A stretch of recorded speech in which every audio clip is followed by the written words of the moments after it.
मी देवेंद्र गंगाधरराव फडणवीस ईश्वर साक्ष शपथ घेतो की मी महाराष्ट्र राज्याचा मुख्यमंत्री म्हणून माझी कामे निष्ठापूर्वक व शुद्ध बुद्धीने पार पाडीन। मी देवेंद्र गंगाधरराव फडणवीस ईश्वर साक्ष शपथ घेतो की मी महाराष्ट्र राज्याचा उपमुख्यमंत्री म्हणून माझी कामे निष्ठापूर्वक व शुद्ध बुद्धीने पार पाडीन। अमित शाह यांचं ट्वीट आलेलं आहे, अतिशय बोलकं ट्वीट आहे। भाजपा अध्यक्ष श्री जेपी नड्डा जी के कहने पर ही श्री देवेंद्र फडणवीस जी ने बड़ा मन दिखाते हुए महाराष्ट्र राज्य और जनता के हित में सरकार में शामिल होने का निर्णय लिया है। यह निर्णय महाराष्ट्र के प्रति उनकी सच्ची निष्ठा व सेवाभाव का परिचायक है। इसके लिए मैं उनको हृदय से बधाई देता हूँ।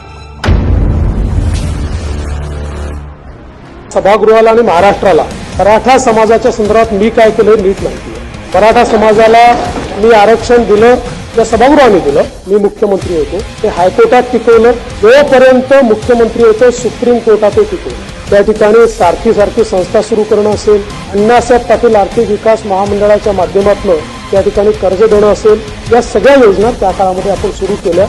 देवेंद्र फडणवीस मी तुला नाही आवश्यक, तुम्हाला बाकीच्यांसारखं समजू नको।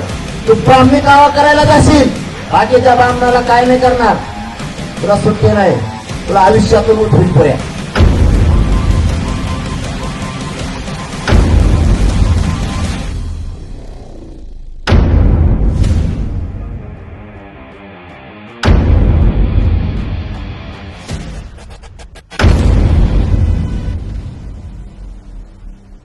मुख्यमंत्री एकनाथराव शिंदेजींनी जर असं म्हटलं की मराठा आरक्षणाकरता कुठलाही निर्णय घ्यायचा मी प्रयत्न केला आणि तो प्रयत्न मी थांबवला तर त्या क्षणी माझ्या पदाचाही राजीनामा देईल आणि राजकारणात देखील निवृत्त होईल। हम तो भगवान शिव को मानने